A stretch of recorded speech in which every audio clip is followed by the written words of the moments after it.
Olá pessoal, bom dia, boa tarde, boa noite, como sempre. Não sei a hora que vocês estão vendo essa aula aí, provavelmente no horário da aula, então é um belo bom dia, né? Nessa aula de hoje, conforme eu havia combinado com vocês, nós vamos falar de algumas doenças virais, agora com um probleminha bem grande, principalmente para os cães, que nós vamos falar hoje da parvovirose e da coronavirose, ou seja, duas doenças virais aí que causam doenças intestinais, alterações intestinais bem graves nos animais. Algumas vezes pode até levar a óbito, né? E vamos lá então, vamos começar, pessoal. Então vamos lá. Como eu falei com vocês, hoje nós vamos falar a respeito da parvovirose e da coronavirose. São duas doenças aí que a gente consegue controlar com a vacinação, mas ainda, principalmente aqui no Brasil, é um problema danado. Vamos começar então, pessoal, com a parvovirose, que é uma doença bem comum aí, caracterizada principalmente por isso que está no cantinho ali, ó. Vou até fazer uma setinha aqui para vocês lembrarem qual é essa doença mais facilmente. Então vamos lá. O parvovírus, que muitas vezes aqui vocês vão observar que eu coloquei a abreviação dele, que é o CPV, vírus da parvovirose canina, do inglês, que eu nem vou gastar meu inglês, vocês sabem que é muito bom, né? Então vamos lá. O parvovírus é um pequeno vírus de DNA sem envoltório. O que é sem envoltório? Sem cápsula ali. E isso já é o que? Mais difícil para a gente combater ele ali no ambiente, né, pessoal? Vamos ficar ligado nisso aí. E eles precisam de células em divisão rápida para sua replicação. Onde que nós temos essa célula? Nós vamos falar mais para frente. Nós vamos ter duas cepas aí, o CPV1 e o CPV2. O CPV1, o vírus da parvovirose tipo 1, ele é uma infecção mais leve, muitas vezes inaparente nos filhotes. Agora, o CPV2, ele já é o causador desse probleminha que temos aí no canto. Conseguiram observar?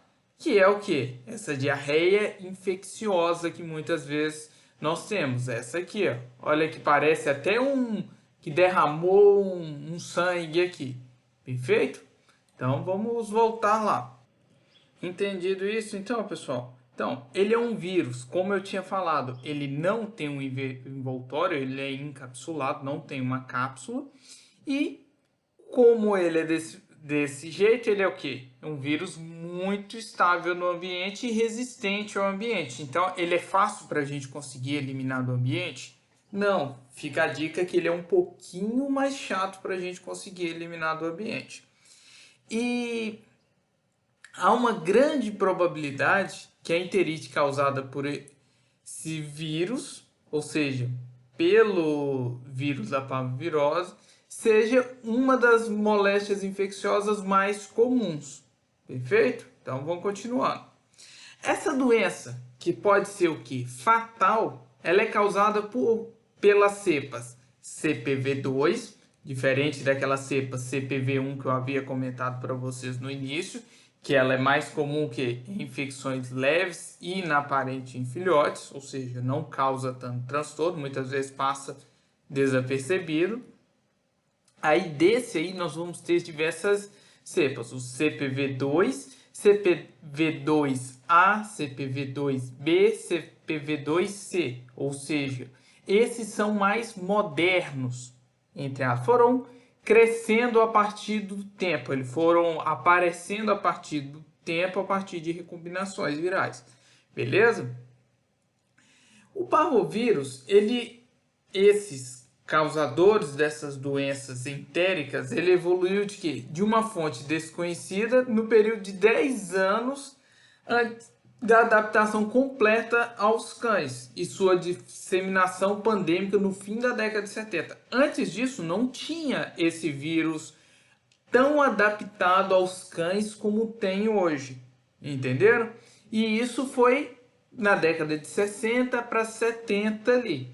E no decorrer dos anos foram aparecendo essas variantes aqui, ó. Como eu havia comentado com vocês, são outras variantes, muitas vezes até mais patogênicas, mais produtoras de doenças ali, entenderam? E no caso dessa evolução desses 2A, 2B, 2C, essas coisas, tem a possibilidade de ter tido uma recombinação com o vírus da panleucopenia felina, que também é causado por um parvovírus. Entenderam isso, pessoal? E também por essas cepas, foi uma combinação, desculpa, entre as duas, os vírus da parvovirose canina e esse vírus da panleucopenia felina. Foi essa recombinação aí que criou essas cepas novas. Tem essa possibilidade de ter sido. Perfeito? Então, vamos dando continuidade a isso aí. A parvovirose tem muitos relatos aí. Eu creio que a maioria dos estudantes já devem ter ouvido falar dessa doença pelo menos uma vez ou diversas vezes. E se der bobeira, já teve até algum animal que já teve uma infecção com parvovirose. Não é uma coisa confortável de se ver, né? Mas os principais animais que podem ter a parvovirose entérica, que é o que nós estamos falando aqui, os cães domésticos, que eu até coloquei 2 Rottweilers aqui, porque é uma das raças mais suscetíveis e mais sensíveis à parvovirose. Muitas vezes os animais, mesmo vacinados, se infectam para a parvovirose. E é um problema para tratar. A maioria desses animais culminam para o óbito também. Outro animal é esse cachorrinho do mato aqui. Bem diferente, esse já é comum lá na América do Norte, não tem aqui no Brasil desse, já vai falar desse modelo, né? Mas desse tipo aqui a gente não tem.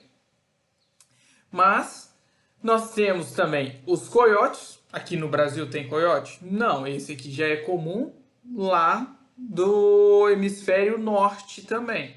Os coiotes, o famoso lobo, que é o originário, o Canis lupus, que é o originário do cão doméstico, né? Daquele bonitinho lá, do Rottweiler, essas coisas. Também pode se infectar pela parvovirose. O cachorro do mato, presente aqui na América do Sul, o graxaim. Algumas pessoas referem eles como graxaim, mas é o cão do mato. Bonitinho, até por incrível que pareça, eu já vi desse aí lá no centro de Blumenau andando. Um dia eu indo para o nosso consultório lá, que era na região central lá de Blumenau, passou correndo igual uma bala assim, e era um desses, e foi para a mata lá perto. Esses animais estão bem próximos a gente. Pode ser o quê? O reservatório para os animais domésticos também. Pensem nisso. Esse que nós temos aqui no hemisfério sul, o cão do mato, e a nota de R$200, o lobo-guará. Que eu não sei, para falar a verdade, eu nem sei se tem aqui na região catarinense. Lá em Minas Gerais tem com uma certa frequência. E tem até alguns parques, no Parque Estadual da Serra do Caraça, que é próximo da minha cidade natal lá, tem o histórico do lobo-guará. Se vocês pesquisarem no Google, vocês vão ver. Lobo-guará no Caraça. Caraça, C-A-R-A-C cedilha A mesmo. Lá no Caraça, o padre, que lá é um santuário ecológico, cristão, essas coisas, cheio dos trem lá, ele alimenta o lobo-guará assim, ó, na mão, ou ele vai até no altar da igreja assim diariamente, toda noite ele tá lá comendo no altar da igreja o lobo-guará nesse santuário lá. Mas voltando ao assunto da aula aqui, que é a parvovirose, todos esses animais que eu mostrei aqui, ó, seja o cão doméstico, os cachorros do mato, o coiote, o lobo, o graxaim, que é o cachorro do mato nosso aqui, e o lobo-guará, todos esses canídeos, apesar do lobo-guará não ser um canídeo, ele não é do gênero Canis, igual os demais. No caso, ele é da família Canidae, ou seja, ele é um canino também, mas a espécie dele é o Chrysocium brachyurus. Mas sem essas coisas de raça, espécie, etc. Vamos para frente aí. Mas entenderam os animais que podem ser infectados, né? Ou seja, tanto os canídeos domésticos quanto os silvestres. Então, perfeito. Os isolados originais do CPV2 causaram apenas infecções sistêmicas e intestinais em cães, enquanto as cepas mais novas, aquelas 2A, 2B, 2C, podem também infectar felinos, mas não com a notoriedade que temos de alterações como os cães, perfeito? Por isso que nem vamos citar eles nessa aula. Agora, pessoal, os cães domésticos infectados com o vírus da parvovirose não necessariamente vão resultar na doença. Eles podem, por exemplo, quem que são os mais acometidos? Não são os filhotes, aqueles animais mais jovens, até os 6 meses de idade, mais ou menos ali, eles ainda podem apresentar anticorpos maternais. Aí, muitas vezes, a doença passa brandamente, sem apresentar alterações nenhuma. Pode ter sido uma diarreia que pode ter sido encarada apenas com uma indigestão, uma indiscrição alimentar que não se ligou ao vírus da parvovirose. Perfeito? Porque ele já havia esses anticorpos maternos ali. Agora, pessoal, e se ele não tivesse esses anticorpos? Aí a gente fica pensando, né? Aí o trem fica feio. Por quê? Aí o vírus vai se instalar muito bem ali. Aí tem a chance de apresentar a doença grave ou mesmo a doença clínica mais exacerbada. Perfeito? Esse é um dos problemas. Vamos continuando então. Esse vírus, como eu comentei com vocês, ele é bem resistente no ambiente e ele é muito contagioso. E essa infecção vai ocorrer através de quê? O contato com as fezes contaminadas no ambiente. Por exemplo, levei meu filhotinho para passear. Vamos pegar o cachorrinho de exemplo aqui. Vamos pegar meu cachorrinho de exemplo aqui, ó. Meu cachorrinho tá lá, filhotinho, passeando e tal. Nunca tomou uma vacina na vida. O que vai acontecer com esse animal? Vai cheirar uma sinomose, vai cheirar uma parvovirose e vai entrar esse vírus ali para ele. Isso no animal que não foi vacinado e está no ambiente onde possa ter o que? Contaminantes com vírus da parvovirose. Só que nem sempre, por exemplo, esse animal pode passear no meu condomínio, suponhamos que eu moro num condomínio lá, todos os cães vacinados e tal. Só que eu sou veterinário. Não sei se sabiam, eu sou veterinário. E tem uma clínica, suponhamos. Nessa clínica, eu atendo diariamente cães com parvovirose, sinomose, essas coisas, esses vírus infecciosos. O que vai acontecer? Eu posso carregar esse vírus para casa. E aí, meu cachorro, a primeira coisa que ele fez foi cheirar meu sapato. Pronto, infectou o cão. Ou lamber o meu sapato dessa maneira. Essa transmissão é realizada através de quê? Dos fômites. Lembram que isso eu já falei com você a respeito dos fômites, ó, bem no início do nosso curso aqui. Então, vamos continuando. O tempo de incubação dessa infecção natural, ou seja, se eu atendi um cão com parvovirose lá na clínica, /consultório, /hospital, e fui para casa, o meu cão que não era vacinado teve contato com esse vírus e etc., o que vai acontecer? Dentro de 7 dias a 14 dias ele vai começar o quê? Apresentar os sinais clínicos. Isso de uma infecção natural. Agora, nos casos de infecção experimental que o homem colocou o vírus no outro animal com o objetivo de infectar e estudar mesmo, esse período de incubação já é o quê? Bem reduzido. Cerca de 4 a 5 dias. Perfeito? Agora, essas cepas mais modernas que surgiram a partir de recombinações, como eu havia comentado com vocês, esse período de incubação já cai para 5 a 6 dias. Pensa comigo, é muita pouca coisa. Uma coisa, você tem contato com o animal agora. Tá, um animal infectado. Aí você chega em casa carregando esse vírus, você nem imagina, você vai ficar pensando, caramba, de onde que veio esse vírus? E isso é muito comum de ocorrer, pessoal. Outra coisa, vou dar um exemplo assim de vida também para vocês assimilarem esse problema e a preocupação que demanda os fômites também. Durante a residência, isso em não lembro que ano, uma amiga nossa de residência, ela tinha adotado uma cadelinha. Essa cadelinha era filhotinha, não havia feito todo o protocolo vacinal ainda em questão de tempo. E lá na residência, lá em Minas, a gente girava por diversos setores, clínica, cirurgia, imagem, etc. E desses ciclos, ela ia estar no MI, que são as moléstias infecciosas. Na moléstia infecciosa, o que que ela fez? Ela, todo dia que ia para casa, ela tomava um banho antes de sair do hospital. Chegava em casa, ela pegava toda aquela roupa suja que ela usou no EMI e já colocava para lavar.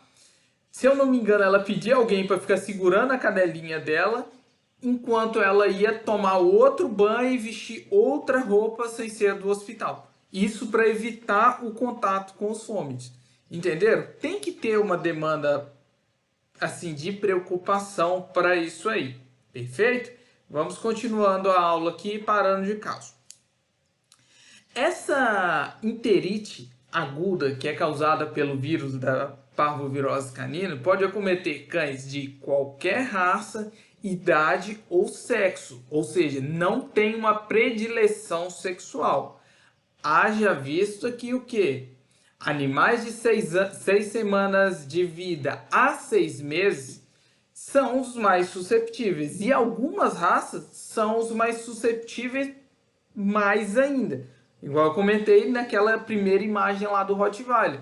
O Rottweiler ele é bem sensível, o Doberman é muito sensível, o Labrador bem sensível, esse American Staffordshire Terrier também é sensível, os pastores alemães também é sensível. Só que a gente fica pensando que a parvovirose pega apenas animais jovens, ou seja, filhotes mesmo, de 6 semanas a 6 meses. Tá, ele pode atingir até animais de 1 ano e pouco, é comum. Mas, voltando a relatos da vida pessoal mesmo, de atendimentos, essas coisas. Muitos locais até fazem teste em animais mais velhos. É comum de ter parvovirose em animais mais velhos? Não, pessoal. Pensem dessa maneira. Nós não temos em uma alta frequência de ter que justificaria você testar todo animal que está com uma hematoquesia para parvovirose. Não se justifica. Agora, o relato meu de experiência própria. Durante a residência, nós atendemos uma cadela que estava com diarreia sanguinolenta e tudo mais. A cadela era uma SRD de 7 anos de idade, vacinada, tudo bonitinho. E a suspeita é que estava com uma intussuscepção, algo do tipo assim. Perfeito. Examinando, só que com a suspeita da intussuscepção, essa cadela foi para o bloco cirúrgico. Chegando no bloco cirúrgico, o professor, na hora que abriu assim, o professor Ricardo, falou, olha, essa cadela está com parvovirose, por causa do aspecto das alças intestinais. Só que na mesma hora, já fechou e a gente já iniciou o tratamento e tal, a cadela ficou 100%. Mas foi aliás, iniciou o tratamento após a testagem e tal, confirmou a parvovirose. Joia, fechou e tirou do bloco cirúrgico, porque é um vírus difícil para a gente combater e era um animal que não tinha clínica nenhuma, e principalmente o animal tinha 7 anos de idade. Ou seja, temos que atentar, não que todos os animais que estão apresentando hematoquesia possa ser uma parvovirose, mas esse foi um caso à parte. E é tão excepcional isso que durante a residência, isso lá em Viçosa na época, né? Cada residente atendia em média, assim, durante o ano, são 2 anos, a cada ano ali, 500 animais em média, cada um, né? E desses 500 eu vi um caso, isso meu.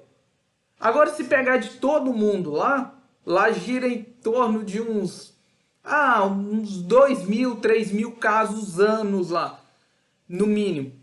A gente viu um, ou seja, é algo bem raro, mas pode ter. Beleza, pessoal? Vamos continuando a aula aqui.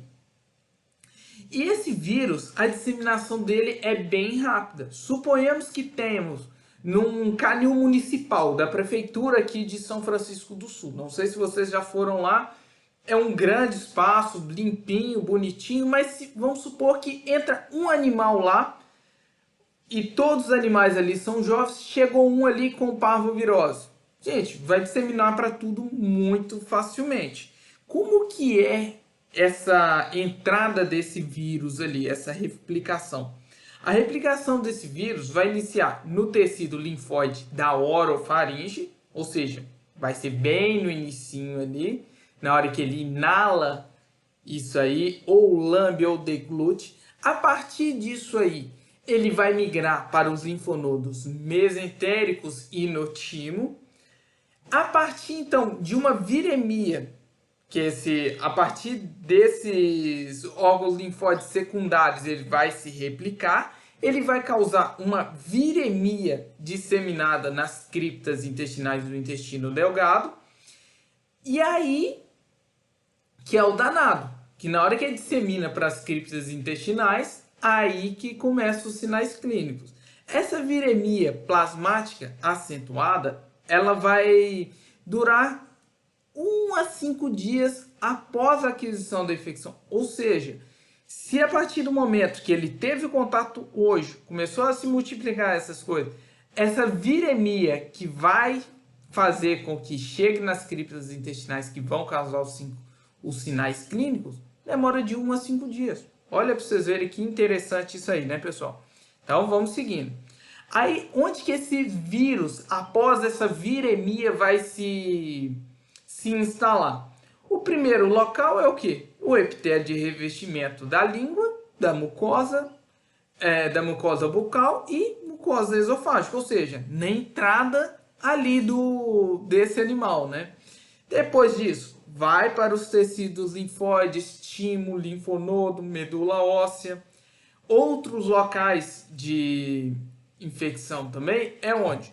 Nos pulmões, miocárdio, baço, rim, no intestino delgado também, que é onde vai causar a maioria dos sinais clínicos perceptíveis.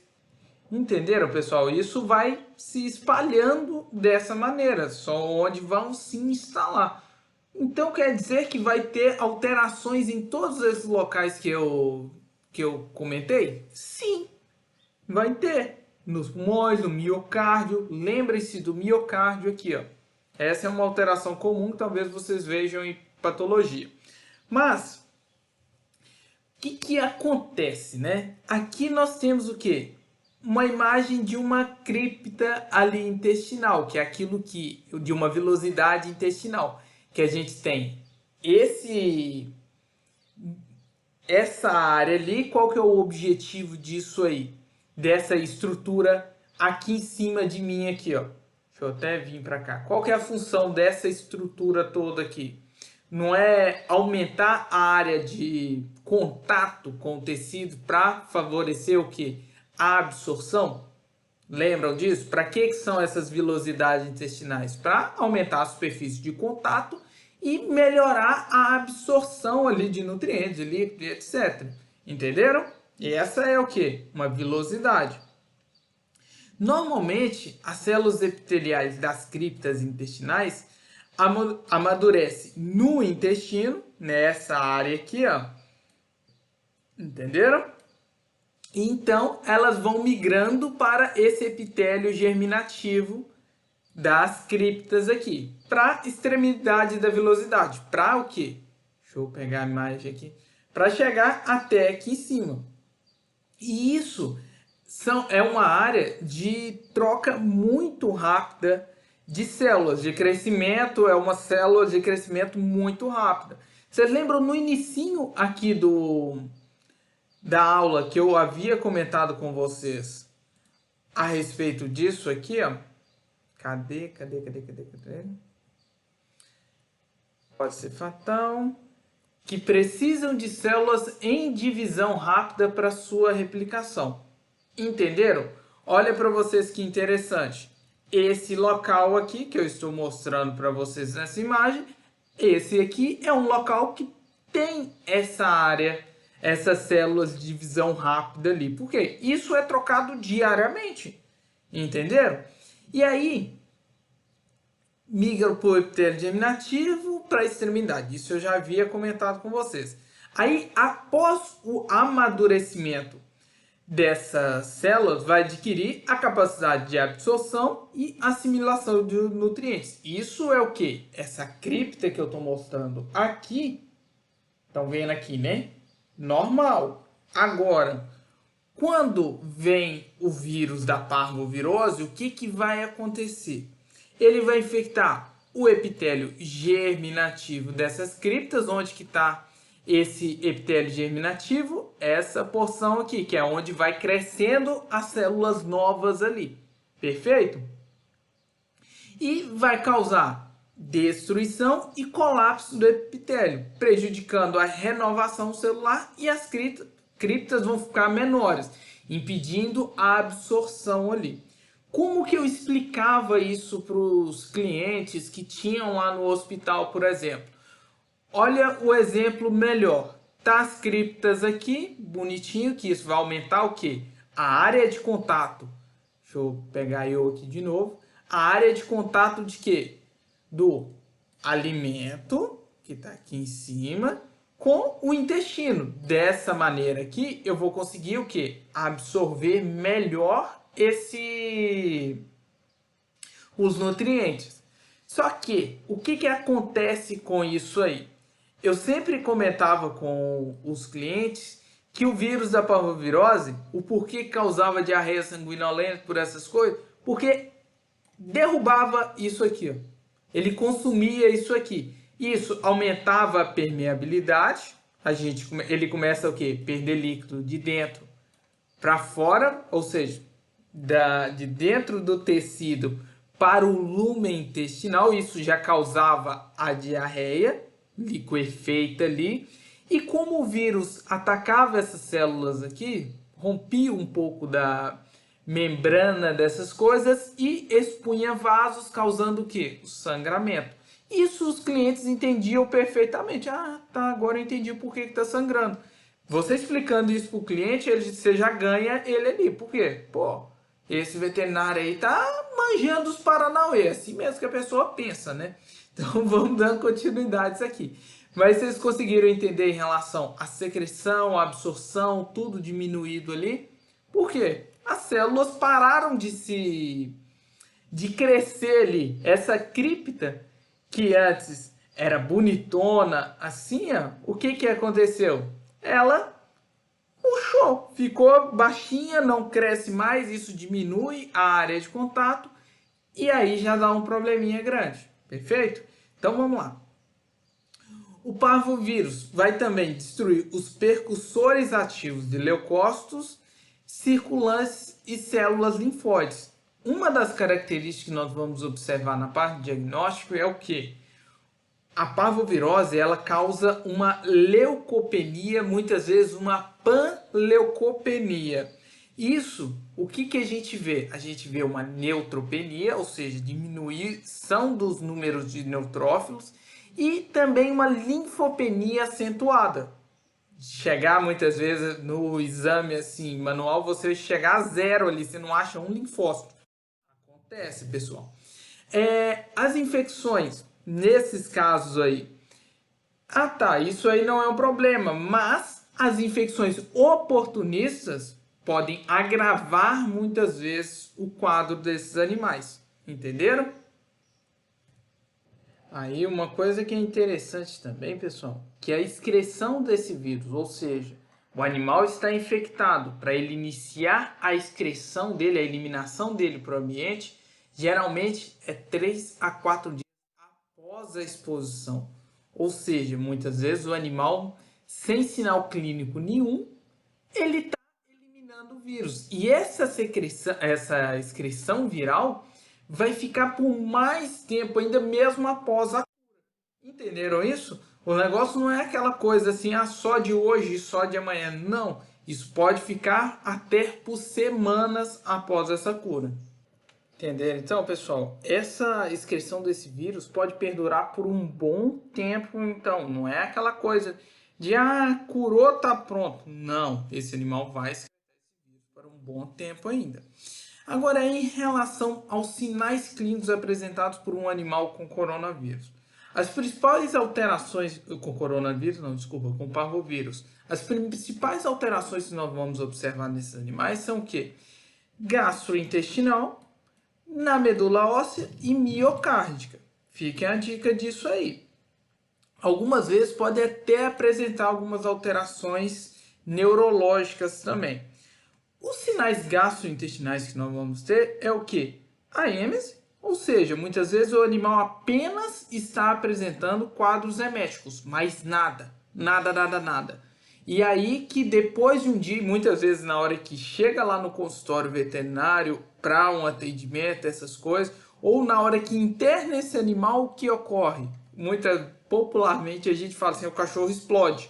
Que é aí que vem aquela diarreia com bastante conteúdo, muito fétida, sanguinolenta, e aí que desanda o negócio todo a defecar muito esse animal num quadro diarreico sem igual.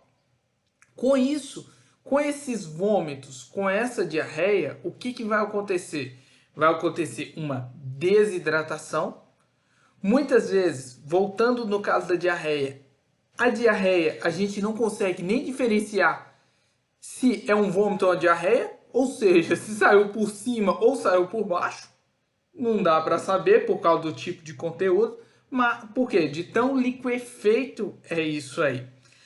Aí esses animais, como eu havia comentado, apresentam uma leucopenia por causa dessas alterações e uma hipertermia. É muito comum esses animais estarem febris.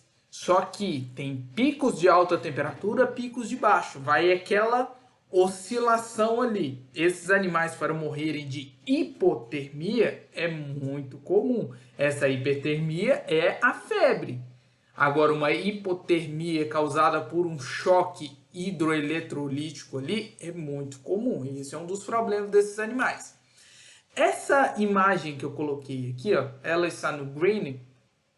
Olha que a gente não consegue nem ver a origem disso aí, né? Parece que o cachorro tomou um tiro no traseiro. Mas olha quanto sangue, que hematoquesia que sai isso aqui. Sangue vivo, muitas vezes, nas fezes. Olha.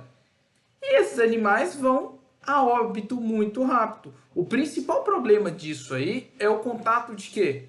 De bactérias oportunistas. Essas bactérias oportunistas prejudicam mais ainda o quadro desse animal. Aí que é o danado, perfeito? Que aí, além do parvovírus, tem uma bactéria oportunista. Tendo sangramento, sempre lembre, se você tem fezes, sangue nas fezes, seja digerido ou não digerido, pode ter o que? Aquela translocação bacteriana, no caso, principalmente do não digerido, que é esse caso dessa imagem aqui, que é a translocação de bactérias do intestino ali, do lumen intestinal, para o quê? Para a corrente sanguínea. Por quê? Tem um sangramento, a bactéria vai entrar naquele sangramento ali, perfeito?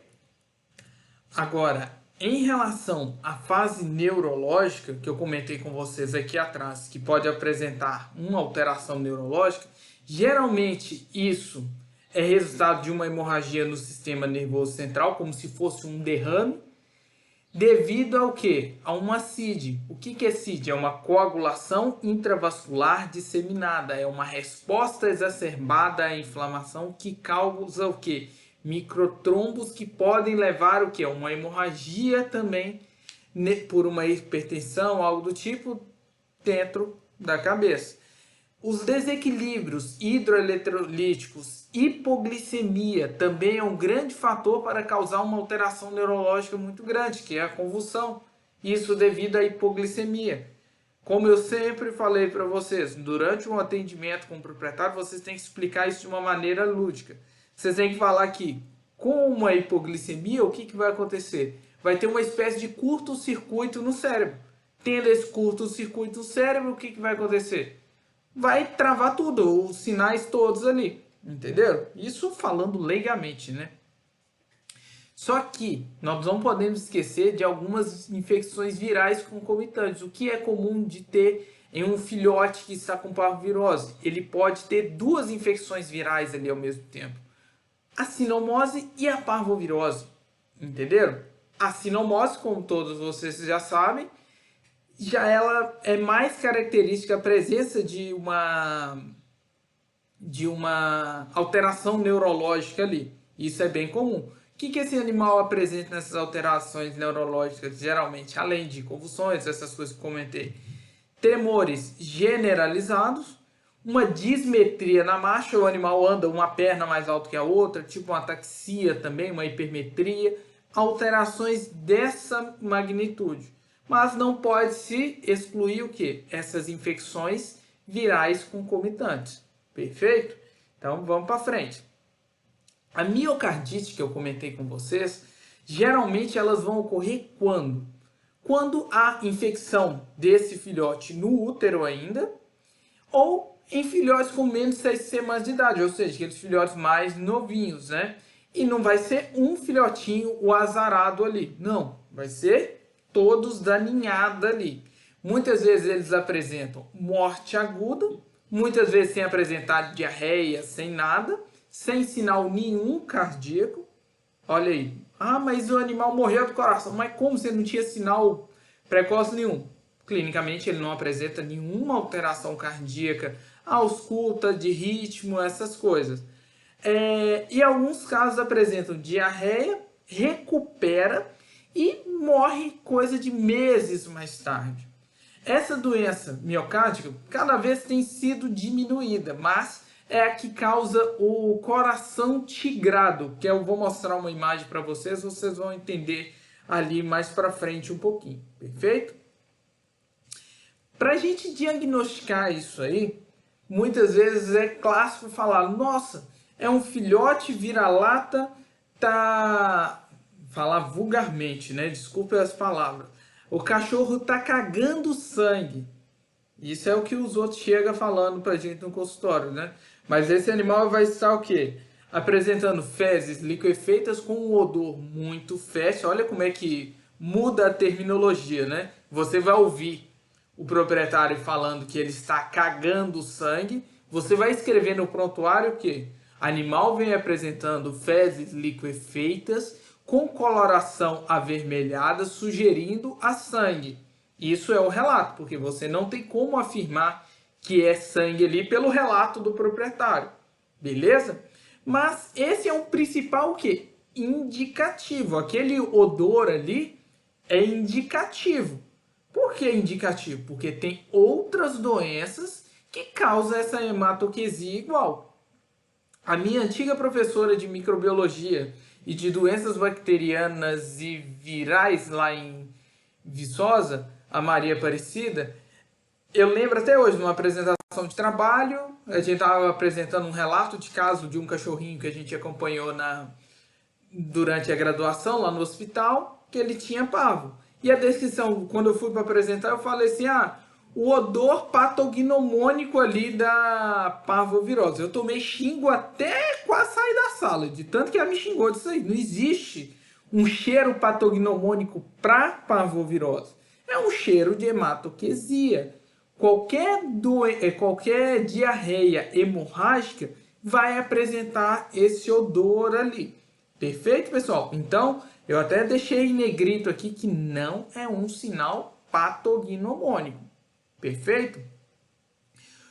Outra coisa que nós podemos fazer, além da clínica, isso aqui é a clínica que esse animal apresenta. E o que eu comentei com vocês anteriormente, não necessariamente o animal vai apresentar diarreia inicial. Muitas vezes é um quadro de apatia, anorexia e vômito. Ou apatia e anorexia, e na hora que chega para o atendimento, o que acontece? O cachorro explode. Sai tanto por cima quanto por baixo, aí é aquele Deus nos acuda, né, pessoal?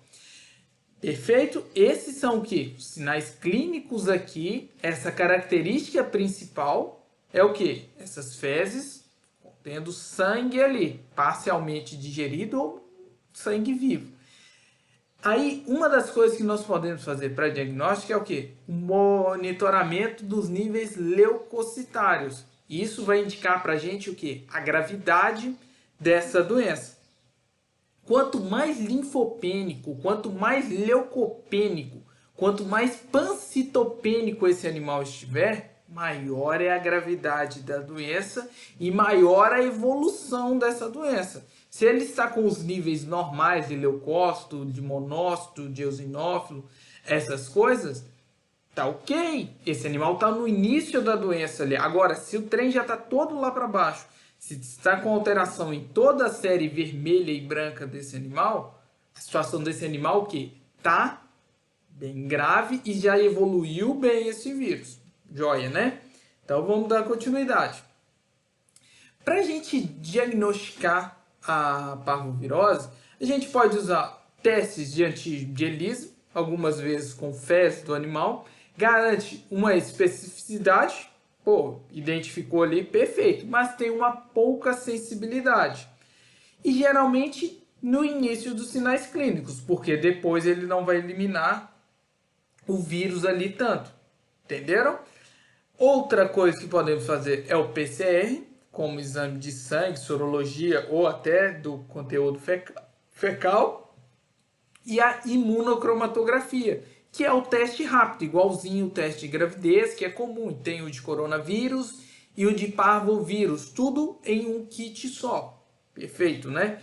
E aí é para detecção de antígeno. Se é para detecção de anticorpo, se o animal foi vacinado, para que eu vou fazer esse exame? Vai dar positivo, porque ele vai ter anticorpo. Entenderam? Então, vamos seguindo isso aí. Dos achados patológicos, lembram aquele caso que eu comentei com vocês no início a respeito do animal que foi para o bloco cirúrgico e estava com as alças bastante irritadas, bastante vermelhas? Estava igual esse da imagem aqui, ó. Esse dessa imagem aqui. Conseguiram ver como que fica inflamado essas alças intestinais? Esse da imagem aqui é uma necrópsia. Não é vivo isso aqui, que a gente até vê a coloração disso aqui, ó, que está bem mais escura. Perfeito? Agora, essa alteração do lado de cá, que vocês conseguem ver que o coração está vermelhinho, mas tem algumas áreas esbranquiçadas aqui. É o que se chama de coração tigrado. Essa é a miocardite causada pelo coronavírus, que muitas vezes pode culminar no óbito desse animal inesperadamente. Perfeito? Isso é bom para vocês verem direitinho isso aí, como funciona. Vamos dando continuidade então. O tratamento, como que a gente trata disso? O tratamento, o foco principal é o quê? Uma manutenção hidroeletrolítica eficaz. Você tem que o quê? Hidratar esse animal, fluidoterapia é indispensável. O internamento desse animal. Eu estou gostando dessa aula aqui, que é uma coisa que é muito de experiência própria que eu estou passando para vocês. O internamento é fundamental desses animais, a fluidoterapia, a higiene absurda que a gente tem que ter com esses animais para principalmente evitar o quê? As infecções secundárias ali. A gente tem que controlar muito bem essas infecções bacterianas secundárias utilizando alguns antimicrobianos. Aqui eu nem citei nomes, mas geralmente é utilizado o quê? Metronidazol, sulfa com trimetoprim, isso IV, e vai indo até esse animal se recompor ali, além da alimentação. Mas o foco principal é no tratamento suporte desse animal com uma reposição hidroeletrolítica eficaz. Ah, ele está vomitando muito. Opa, temos que suplementar potássio. Ah, ele está com muita diarreia, não sei o que. Não está comendo nada. Suplementamos glicose, cálcio, etc. E vai assim. Na internet, a gente vai ver o quê? Muitas receitas de bolo. Muito. Principalmente tratamentos caseiros. Aí que, desculpe o perdão da palavra, aí que a merda tá feita. Por quê? Porque é cada uma que a gente vê que a gente fica bobo em relação a quiabo, a 1001 antibióticos diferentes, coisas que vocês nem assim pensam. Eu fiz um print da imagem aqui do que a gente vê na internet. Olha cá. Isso aqui é para diagnóstico, teste rápido, igual havia comentado com vocês que tem. Aqui, falando da doença, aí já começa, né? Como tratei a parvovirose? Salve o seu cãozinho. Quando perdemos aquilo foi muito difícil, não houve negligência de nossa parte. O que nos faltou foi conhecimento. Ou faltou uma ida ao veterinário? Não sei. Receita caseira e natural para parvovirose. Como curar a parvovirose em casa?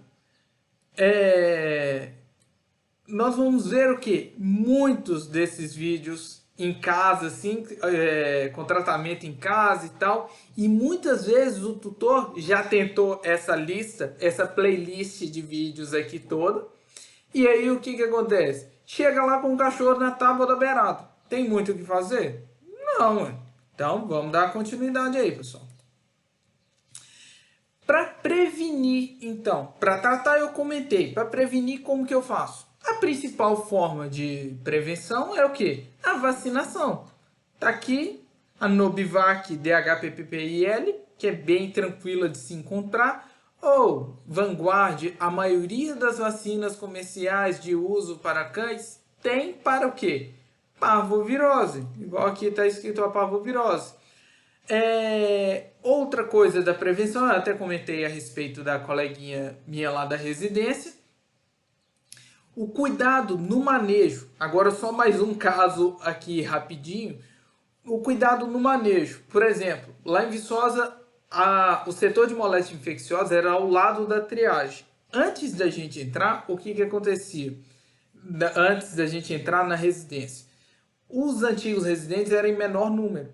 Aí o mesmo que estava na triagem, ele cuidava dos animais do MI.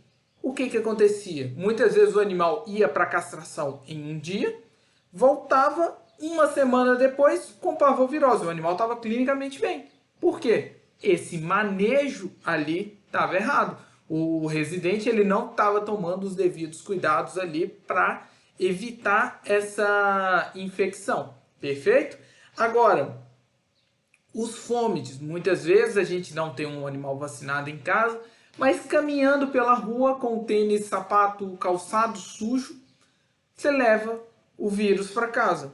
Entenderam? Isso são maneiras de prevenir aí. A gente tem que tomar muito cuidado com esses fômites, lavar calçado, evitar o contato com animais não vacinados, já que você possa ter a possibilidade de ter se infectado na rua, algo do tipo. Pensa como coronavírus. Chega em casa, passa álcool gel na mão para mexer no cão. Hoje em dia todos vocês estão mais que doutorados nisso aí em relação a cuidados com doenças virais ainda, principalmente por causa dessa pandemia. Joia? Então vamos lá. Agora, para a gente finalizar a parte de hoje, nós vamos falar do coronavírus canino. Então, é um vírus do gênero alfa coronavírus, da família Coronaviridae. Olha para vocês verem, a família, a gente vai apresentando tudo, né? Aí o que nós vamos ter em mente, principalmente do coronavírus que estamos tendo na atual aí, o Covid-19, né? O coronavírus, nós não vamos ter um só, nós vamos ter diferentes coronavírus que vão infectar um grande número de espécies, até mesmo os humanos, perfeito? Ele é um vírus envelopado, sendo envelopado diferente do parvovírus, que não é um vírus envelopado, isso já confere o quê? Menos resistência para esse vírus.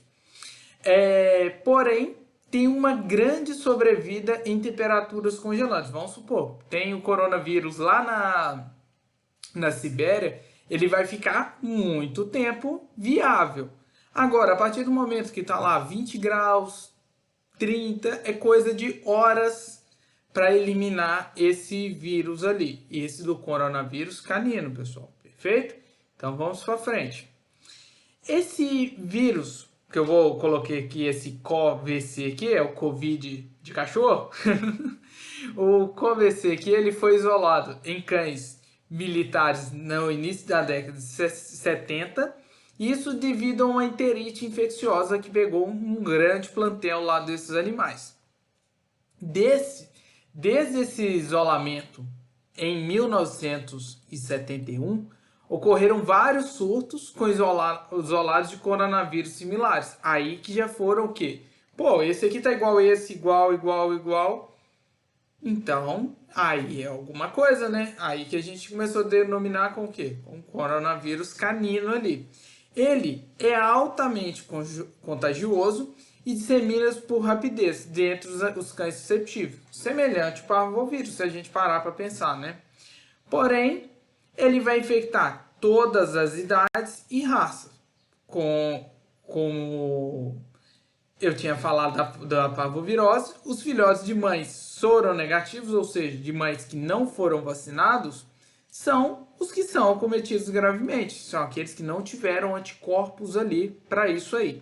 Perfeito? Então vamos continuar. O coronavírus, ele é eliminado nas fezes de cães infectados por semanas a meses ou até anos por tá lá, mesmo o animal sadio e tudo mais, ele vai estar eliminando ali. A contaminação geralmente fecal no ambiente é a principal via de transmissão, semelhante ao que? Ao parvovírus. Por isso que eu deixei ele por último, porque ele é muito semelhante ao parvovírus, sabe? Aí os cães podem se infectar por cepas diferentes do coronavírus numa mesma infecção. Entenderam? Nós vamos ter, por exemplo, uma cepa entérica e uma cepa pantrópica. Essas duas aí pode ser até junta, por exemplo. Entenderam? Então, vamos seguindo isso aí. O período de incubação também é curto. É mais curto que se a gente parar para observar o da parvovirose. De 1 a 4 dias no ambiente, isso é o período de incubação, e experimentalmente, ou seja, naquele momento que pegou o vírus e inoculou num animal sadio, de 1 a 2 dias. Ou seja, você piscou, está contaminado. É danado isso aí, né, pessoal? A eliminação do vírus pelos cães infectados é entre 3 a 14 dias após a infecção. Pode se estender por até 6 meses ou até anos. Isso que eu falei com vocês em alguns slides atrás ali. Perfeito? Ou seja, se infectou no primeiro dia ali, depois de 2 dias já está eliminando esse vírus no ambiente, sendo aquele vetorzão lá desse vírus. Perfeito? E é comum ocorrer o quê? Infecções simultâneas, tanto com o coronavírus quanto com o parvovírus. Quando a gente tem essas doenças trabalhando junto ali, qual que é o problema? É cruzinha, é chance de óbito. Isso vai agravar muito mais as doenças. Como eu falei da parvovirose, muitas vezes as doenças secundárias ali, as doenças oportunistas, podem o quê? Agravar mais o caso. Perfeito? Então, vamos seguindo. Como que é a patogenia disso aí? Geralmente ela é o quê? Pela ingestão. Ingerir o coronavírus. Ele vai o quê? Se replicar nas células epiteliais maduras ali do intestino delgado, vai para as placas de Peyer, que é parte do tecido linfóide ali do intestino. Nesse tecido linfóide vai ter o que? Reprodução dessas células virais epiteliais ali, vai ter uma maturação desse vírus. Aí que vai entrar, vocês lembram aquele desenho da vilosidade lá? O que vai acontecer? Esse vírus, após ele maturado nessas células epiteliais intestinais que migrou a partir desse tecido linfóide, a partir da placa de Peyer, blá blá blá blá blá blá, retornando isso aqui, o que vai acontecer? Nessa vilosidade aqui, vai ter alterações citoplasmáticas naquelas células. Vou pegar a imagem aqui para ficar mais fácil. Pegando a imagem aqui, acho que fica mais fácil, né, pessoal? Vamos limpar isso aqui para ficar bonitinho para vocês. Estão vendo aqui, né? O que nós temos aqui? Nós temos essas células aqui, ó. Essas células, nós vamos ter o quê? Alterações citoplasmáticas mais graves um pouquinho. E aí, o que vai acontecer nessas alterações aqui? Como vai ter essa alteração bonitinha no citoplasma dessas células aqui, ó, a gente vai ter o quê? O encurtamento dessa velocidade. Ao invés de ela vir até aqui em cima, ela vai vir aqui embaixo. Deixa eu melhorar isso aqui, né? Ela vai ficar nessa altura assim. Entenderam? Isso vai causar o que a gente chama de quê? Hiperplasia. Ó, vai ter o quê? Uma hiperplasia, porque vai aumentar a quantidade disso ali. Entenderam?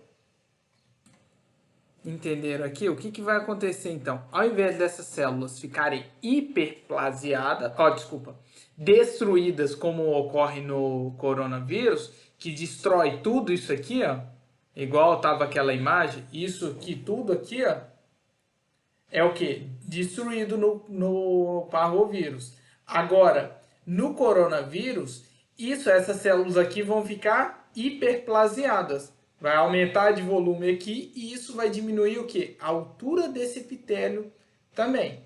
Perfeito? Então, vamos continuando isso aí. Que é bem mais fácil a gente mostrar com desenho assim, né? Sinais clínicos. O que nós vamos achar aí com esses animais? Geralmente, a diferenciação com uma outra enterite, como eu tinha comentado até com a parvovirose, por exemplo, uma indiscrição alimentar pode causar os sinais característicos, que é vômito, diarreia, essas coisas. Ah, o cachorro comeu churrasco no fim de semana. Óbvio, vai ter algumas alterações intestinais. Mas, geralmente é o quê? Os sinais clínicos disso ali. E alguns cães, muitas vezes, sem apresentar nenhum sinal clínico, ele está eliminando o Covid de cachorro. Beleza? Os sinais clínicos podem ser bem variáveis e acometem o quê? Qualquer idade e raça. Mas geralmente os animais com menos de 2 anos que vão apresentar o quê? Os sinais clínicos ali, principalmente aqueles que não foram imunizados. Perfeito? Então, vamos seguindo então, pessoal. Agora, a clínica, como na parvovirose, nós vamos ter o quê? Diarreia com início súbito. O cachorro estava lá tranquilo, do nada, começa a fazer seu cocôzinho meio alaranjado. Essa é a característica também. As fezes com uma coloração alaranjada e um odor bem fétido. Cocô não é cheiroso, né? Não é mal cheiroso, é odor fétido. E raramente vai ter sangue, diferente da parvovirose. Por que no coronavírus não tem esse sangramento?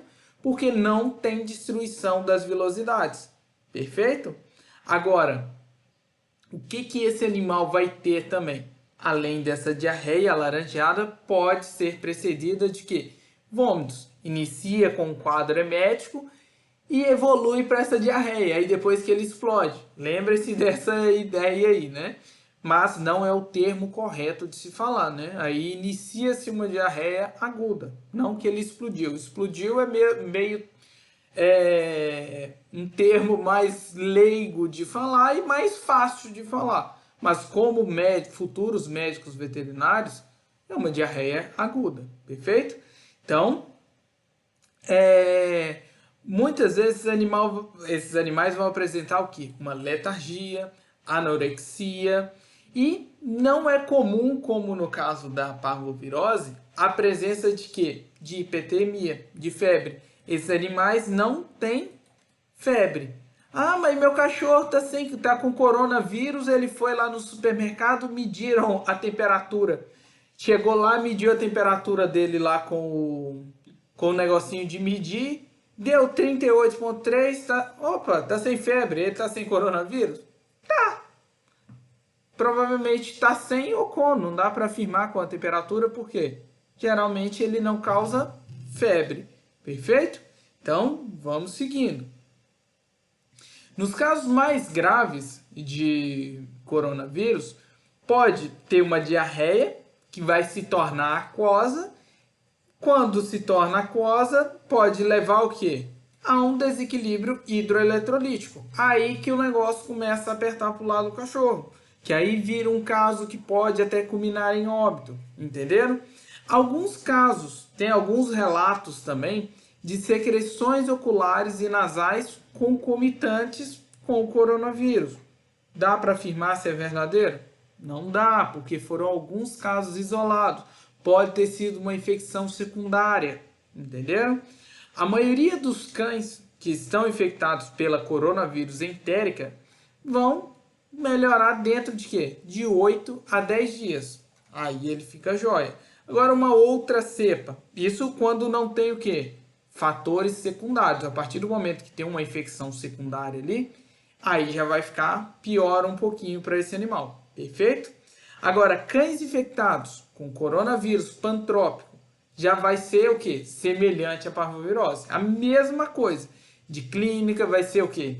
Sangramento, diarreia sanguinolenta, todos os sinais iguais da parvovirose, além de alguns sinais pulmonares, essas coisas podem apresentar, mas não é tão comum esse pantrópico, e sim o outro coronavírus.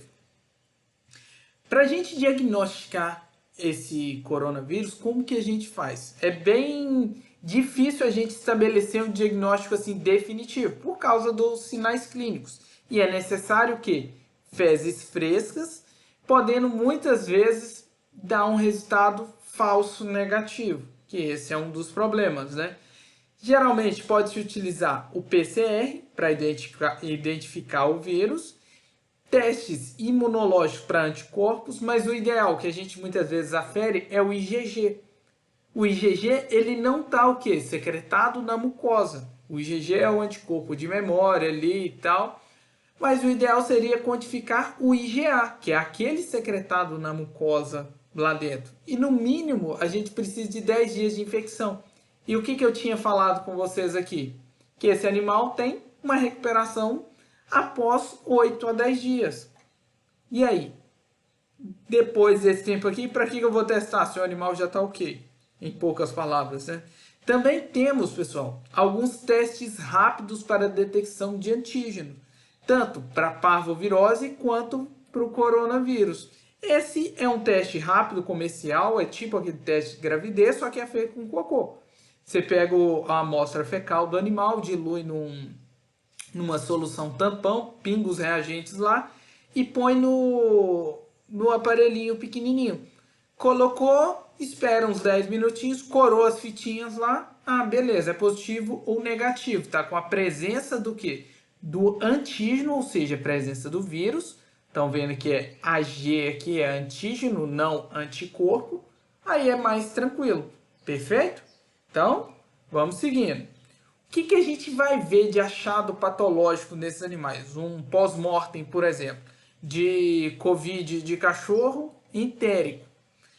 Não apresenta alterações macroscópicas, ou seja, na hora que você abre o abdômen desse animal, você não vai ver nada ali demais ali. Apenas alguns sinais de quê? Gastroenterite. Uma inflamação, alças um pouco espessadas, mas nada tão clássico como o do parvovírus. Microscopicamente, é observado que atrofia e fusão das vilosidades intestinais, por causa daquela hiperplasia que eu mostrei para vocês alguns slides atrás ali. Podendo ser possível a detecção de através de anticorpos fluorescentes para detectar esse vírus. Por exemplo, tá a vilosidade lá, peguei uma amostra tecidual ali, coloquei os anticorpos lá que tem a fluoresceína e tal, para detectar o vírus. Esses anticorpos vão ligar o quê? Ao antígeno viral. Aí tem uma iluminação, essas coisas para identificar o vírus, beleza? Agora, do caso do Covid canino pantrópico, vai ser tudo igual ao parvovírus canino, perfeito? Isso é bem tranquilo para a gente falar, porque é bem igual. As alterações patológicas, os achados patológicos eles serão bem semelhantes, perfeito? Para a gente tratar, então, para a gente já ir finalizando essa aula, para a gente tratar e prevenir, o tratamento vai ser semelhante à parvovirose. O principal é o quê? A manutenção hidroeletrolítica, Só que nesses casos, como não tem o que? Aquela translocação bacteriana devido ao sangramento, essas coisas, raramente é necessário administrar antimicrobianos. Perfeito? Mas o principal, para tratar a parvovirose, o que eu tenho que fazer? É soro na veia, antibióticos, terapia e alimentação e higiene, né? Só que esse animal merece e o resto depende dele. Tem algumas soluções de hiperimunes, essas coisas, alguns soros hiperimunes. Tem eficácia? Alguns casos sim, outros têm muito efeito placebo. Isso tem que ir com a experiência testando e estudando a respeito, beleza? E a prevenção, como da outra doença, o que a gente faz? Vacinar.